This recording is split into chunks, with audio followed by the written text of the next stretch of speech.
the Great Reset is currently going on, and I think that the organization that has underpinned what Klaus Schwab is calling it the Great Reset is essentially the World Economic Forum and all of the organization they do with other institutions around the world is essentially responsible for the apparent collapse of everything that appears to be happening. But before we go on, if you want to support us, you can go to lotus.com, and if you want to work for us, we are actually hiring. We are looking for more writers and presenters for content, but also a video editor. So go over to lotus.com/careers if you'd like to come and work for us. And if you'd just like to support us and get access to all our premium content, I think the most relevant thing for this would be Connor's deepthink on the ESG scores and how they're the World Economic Forum's mark of the beast. This is our 9th deepthink. It's a really, really good one. Really worth your time to start putting all of these things together. I'll be drawing on a lot of these concepts and kind of glossing over them a little bit for the podcast itself. But if you want to know more, we've got more. Anyway, so let's begin with the Davos Agenda. So how do we know that this is the Davos problem? This is the World Economic Forum's headquarters in Davos, and this is what they call it. If you can go to the next one, John. The Davos Agenda is a pioneering mobilization of global leaders to shape the principles, policies, and partnerships needed in this challenging new context. It is essential for leaders from all walks of life to work together virtually for a more inclusive, cohesive, and sustainable future as soon as possible. And this was last year in 2021. It's like, you on board with this? Oh, I love it. I've actually blocked by the WEF. One of the few people I'm blocked by, them and Piers Morgan, because I kind of went for it. Do you remember when they released that video in lockdown? Lockdowns are a good thing, guys, because they lower emissions. Like, hey, bro, not so good for most of us. Yeah. So I went hard on that and got blocked. Well, they've got a big list on here. This was from their 2021 meeting. And you can see just who's on board. If you can scroll down, you've got a list of names. So there we go. Ursula von der Leyen, Emmanuel Macron, Angela Merkel, Lee Hsien Loong, Prime Minister of Singapore, Xi Jinping, President of South Africa, President of the European Bank, Secretary General of the United Nations, Modi. You can see that this is truly the centralization of power and influence, informal power and overt influence in one organization is remarkable. And of course, you might be thinking, well, who gave these people any authority to do any of this? Who gives Klaus Schwab any legitimacy? Yeah, it's sort of become a symbol for globalism in general, hasn't it? I mean, that's what they are. Because I think it's behind it. Yeah, that's it. It depends who you speak to. Depending on who you speak to, the WEF is either this conspiracy that's running the world or a sort of rubbish think tank with big ideas. I mean, which do you think? I don't think we need to call it conspiracy, because conspiracy definitionally is hidden. This is all very much out in the open. It just seems to be. Go to their website. Yeah. Well, I am actually. I went to their website and that's what I found. Yeah. And so it's not de jure immediate sort of direct control that they have. What it is de facto influence and sort of policy measures, and it's a kind of moral teleology that they produce that all of these world leaders sign up to. And so it becomes like a moral agenda. It's like, well, if we don't take control of everything, then the world will suffer for it. And you may remember this clip that was going around recently, actually, from Klaus Schwab back in February, saying, well, look, I'm massively influential and I have penetrated cabinets around the world, and half of the Canadian cabinet are my guys, basically. You can look this up in your own time because we're going to move on. Anyway, and so talking about penetrating cabinets, well, Penny Mordaunt seems to be one of those people. She's one of the favourites. I mean, Rishi Sunak is also one of these people, so I don't know why I singled her out. Basically, the Conservatives. Boris as well was an instrument of the WEF. So basically, we're going to get a WEF government no matter what happens. They've definitely penetrated Penny, but the question is, how many have they got influence? Because Boris didn't do some of the things they would ostensibly want because of the backbenchers. He rebelled against some of it, didn't he? Some of it, but he was still very much on board with it, I think. I don't want to give him too much credit. And just we'll briefly touch on Penny because we'll come back to her in a minute. But Toby Young put out. He was reading her book, and it turns out that it's got a glowing foreword by Bill Gates. Brilliant. Full of praise for China, relentless promotion of LGBTQ, wants to ditch the MBE and OBE, which is the Order of the British Empire, and thinks more hate speech should be censored. Great pitch of leadership for the Labour Party. Yeah, of course. And who's on the World Economic Forum website? That's right, Penny. Of course she is. Anyway, so let's move on. They've penetrated all the cabinets, but I mean, this is just something that you're going to see further on in this segment. So what's next? Vaccine passports, perhaps? Yep, they want those.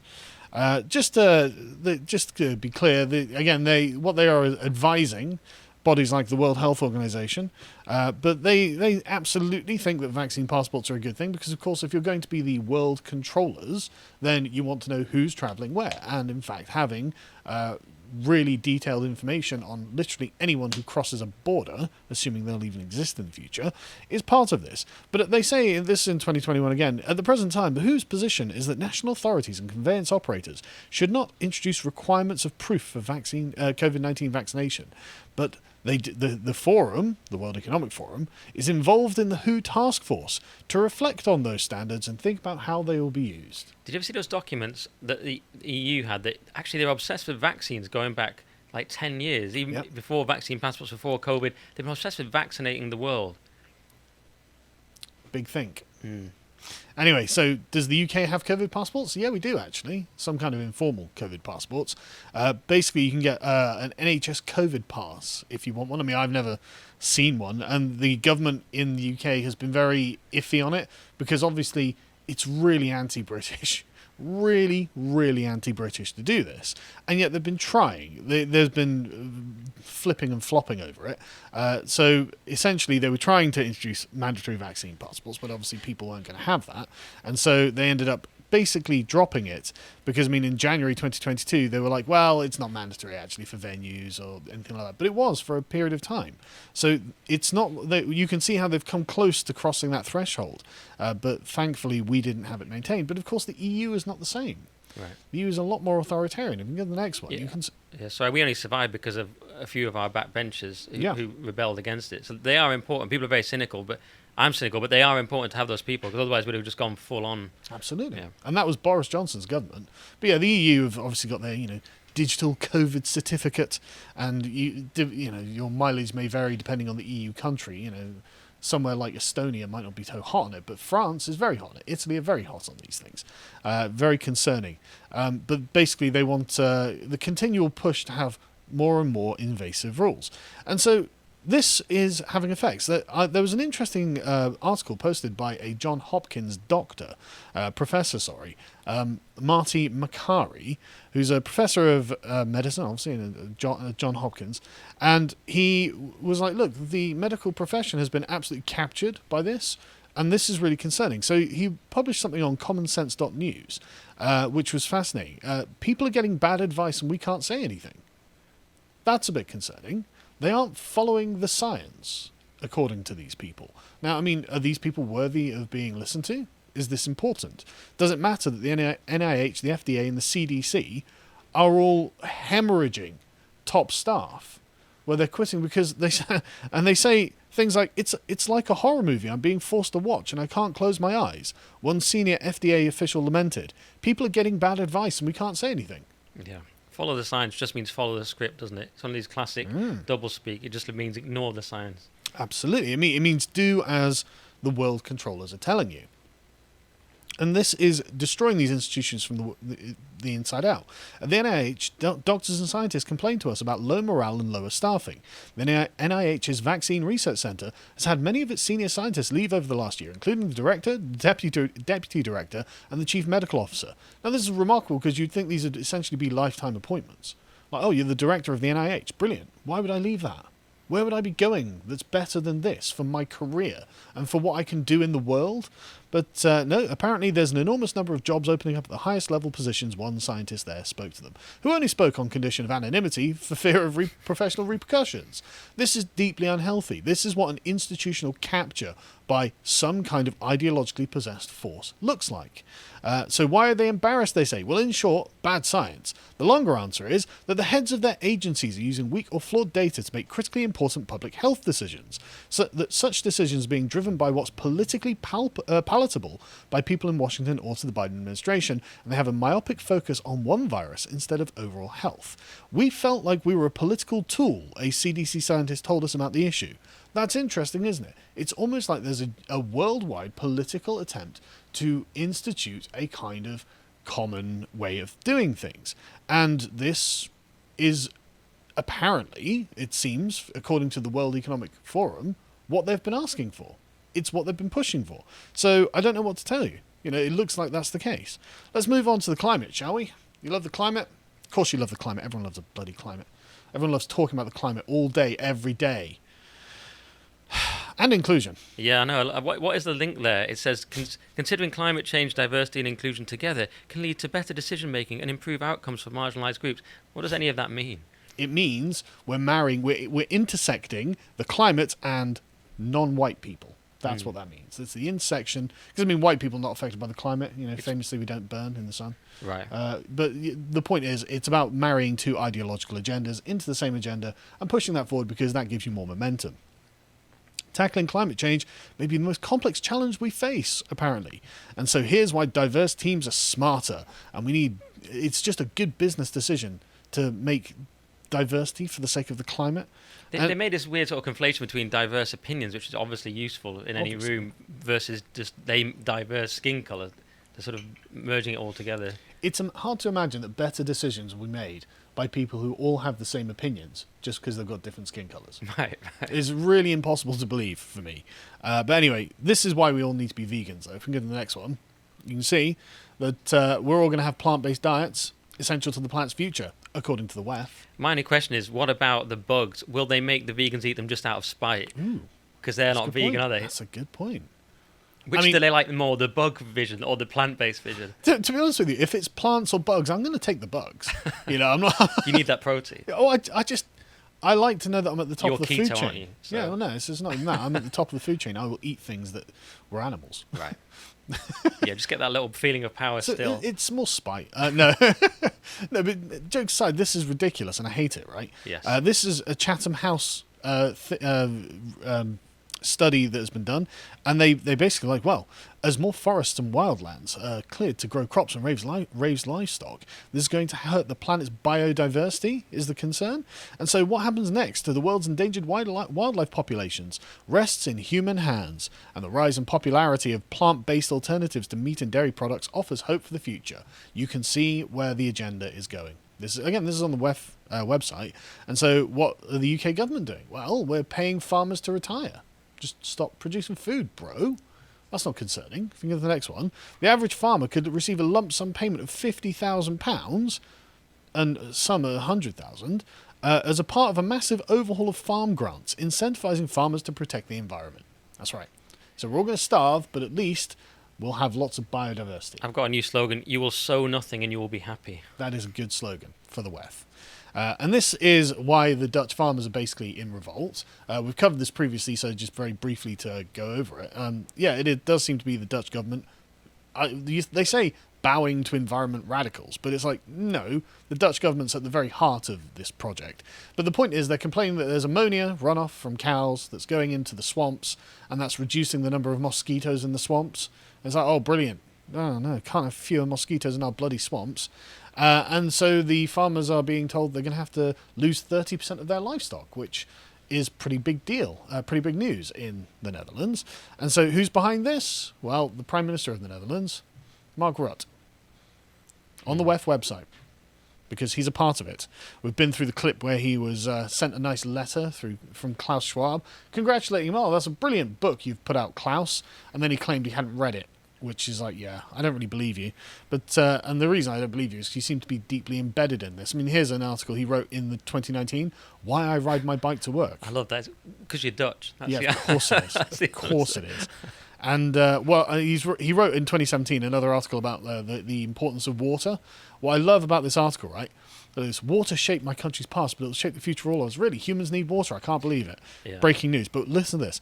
Not valuing water comes at a cost. It has, for instance, been estimated that if we don't find ways of managing water better, water scarcity might lower the GDP of some countries by 6% by 2050. Oh, that was my concern. It's water mismanagement. It's going to lower the GDP, bro. Yeah. Screw the GDP. It's all bizarre priorities. I mean, the farming thing is going to destroy Holland's exports, make them more poorer for some tiny alleged climate-based gain. We may end up running out of food. Yes, it looks like famines are coming, frankly. That's what I'm more concerned about. It's like, oh, but my GDP. It's like, no, I'm going to go hungry. But anyway. And they're going to replace it with glamping. Did you see that? The government believes that younger farmers will be more open to new nature-friendly ideas and more inclined to seek income by diversifying into businesses such as camping or glamping. Don't they understand we need food? I don't know. Go glamping in this mosquito-infested swamp. It used to be a farm, but now it's not. Anyway, they've been doing this everywhere. I mean, you may remember that back in 2018, Sri Lanka was going to become a rich country by 2025, according to the Prime Minister of Sri Lanka. At the time, Prime Minister of Sri Lanka, because he was like, our economic policy, Vision 2025, is going to essentially make this country amazing. It's going to be brilliant. It's already delivering impressive results. The current government has created over 460,000 jobs and helped more than 260,000 families secure a home. So what possible problem could this have brought up? This sounds like a brilliant plan. Fast forward to now, and the government has been overthrown by massive protests because, of course, again, they were interfering with the food supply. And so they say Sri Lanka has been short of cash for a few months and struggling to pay for imports of essentials, including food and fuel. Brilliant. The big brain world controllers have got it right once again. And so, yes, the Prime Minister and the President have both been overthrown, and it looks like the World Economic Forum's plan there has not come to fruition. Anyway, moving on. What about religion? Well, it's suspicious it's happening everywhere, isn't it, as well? Do you ever think it's... It's not suspicious. They're telling us. They're telling us that they're doing this. I mean, he literally wrote an article on the World Economic Forum saying, I'm going to make this country amazing by 2025, and it effed up. This is the thing. We've got to get out of this idea that there's some sort of conspiracy. They've literally published it. No, I know. It's always been on their website. They called COVID a great opportunity. It's all there. Yeah, absolutely. Anyway, so yeah, the Pope Francis, of course, well and truly behind this. Look, you eating meat, that's self-destructive.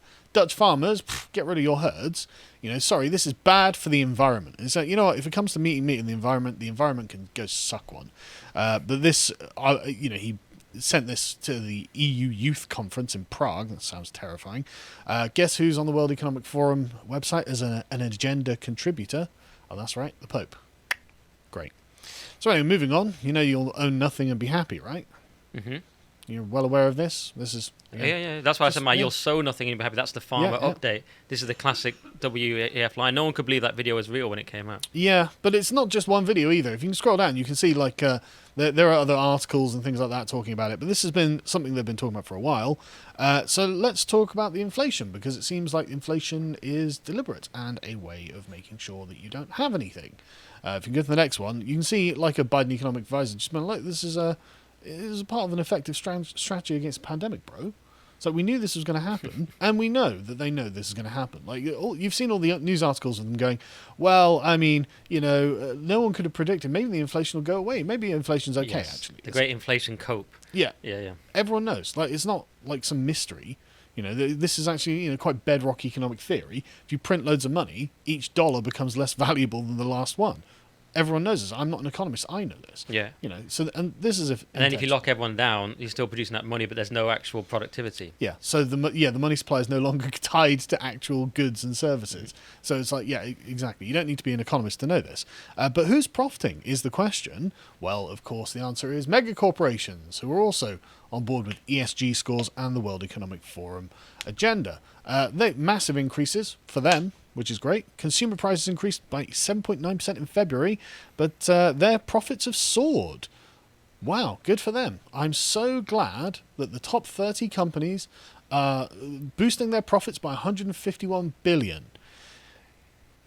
It was... did I include... Oh, yeah, sorry, I actually got these two the wrong way around, John. So you can go to the last link. Remember during the lockdowns... the next one, sorry.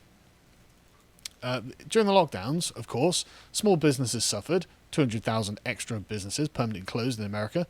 Just in 2021, this was, of course, adds all up, doesn't it? But this is the point of stealing your wealth deliberately by locking you down for a virus that I'm not going to make any comment on, and then making sure that the megacorps are the only ones left open. Of course, they made record profits.